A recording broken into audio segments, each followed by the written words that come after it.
Lo conocen como Robert, viste un traje de marinero y sobre él pesa una oscura maldición. Tiene más de 100 años y actualmente vive en un museo en la Florida. Si alguna vez se topa con él, no intente fotografiarlo, ya que la desgracia y la mala suerte podrían tocar su puerta. La siguiente es la historia de un muñeco maldito.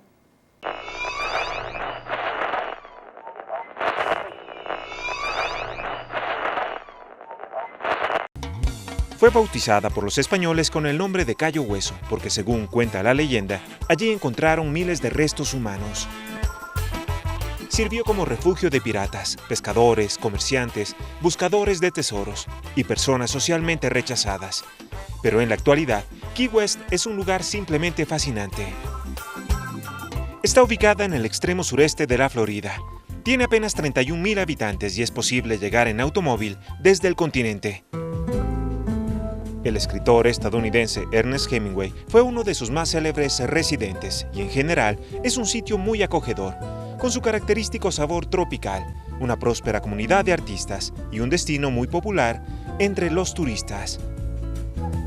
En esta isla se encuentra el Isle Martello, un fuerte militar construido en 1862 y que hoy acoge una gran colección de artefactos que forman parte de la historia de Key West.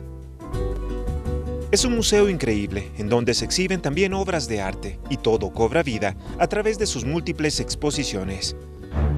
Una de sus principales atracciones es un muñeco, por muy extraño que parezca. Se llama Robert, y su oscura leyenda convoca a miles de personas. Corrían los últimos años del siglo XIX cuando Robert Otto y su familia se mudaron a una mansión en la isla. Se decía que eran muy estrictos en cuanto al trato con sus sirvientes, y este comportamiento es el que eventualmente habría originado su macabra historia. Una de las esclavas elaboró el muñeco relleno con paja, lo cosió con alambre, lo vistió con un traje de marinero y se lo regaló al hijo de la pareja, Eugene. Lo que el pequeño y sus padres no sabían era que aquella criada practicaba el vudú y la magia negra, y aquel juguete, bautizado con el nombre de Robert, estaba maldito.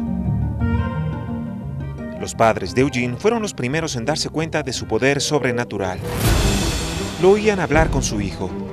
Lanzaba los muebles y más de un vecino afirmó haberlo visto pasar de una ventana a otra, incluso escucharlo reír. Para empeorar las cosas, el niño comenzó a experimentar atroces pesadillas al tiempo que les contaba a sus padres que Robert se movía por cuenta propia. Aterrorizados con lo sucedido, decidieron sacar el juguete de la habitación del niño y esconderlo en un rincón del ático de la casa. Años más tarde, muertos los padres de Eugene, este convertido en un pintor recibió como herencia la casa donde había pasado su infancia, así que decidió mudarse a su nuevo hogar, en compañía de su esposa. No pasó mucho tiempo para que descubriera en el ático a su olvidado compañero de juegos. Lo rescató del polvo y lo instaló en su estudio. Como era de suponerse, los fenómenos paranormales no tardaron en aparecer. La esposa de Eugene afirmaba que la expresión del rostro del muñeco cambiaba frecuentemente, escuchaba pasos y risas, y los niños de las escuelas cercanas evitaban pasar frente a la casa por temor a toparse con el escalofriante muñeco. Después de su muerte en 1972, Robert fue trasladado al Isle Martello, lugar en el que sigue dando de qué hablar.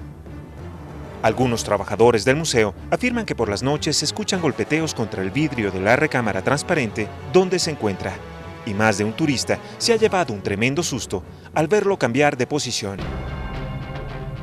También existe la creencia de que antes de fotografiarlo o filmarlo es necesario pedirle permiso y esperar a que éste les dé la autorización moviendo la cabeza. Si no lo hace, las cámaras dejarán de funcionar. Las imágenes aparecerán defectuosas y, en el peor de los casos, una terrible maldición caerá sobre quien incumpla este ritual.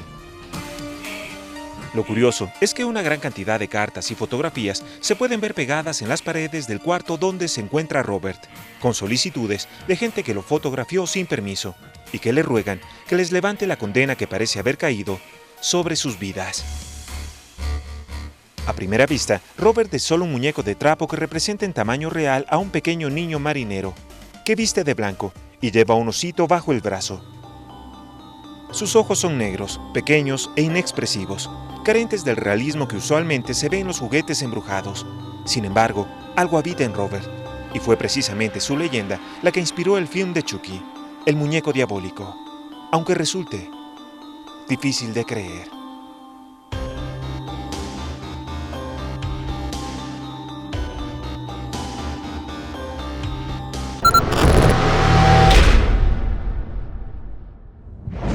Suscríbete a nuestro canal de YouTube y forma parte de las transmisiones en vivo. Diviértete con nuestras aventuras sin límites, porque América Vive está presente más allá de la televisión.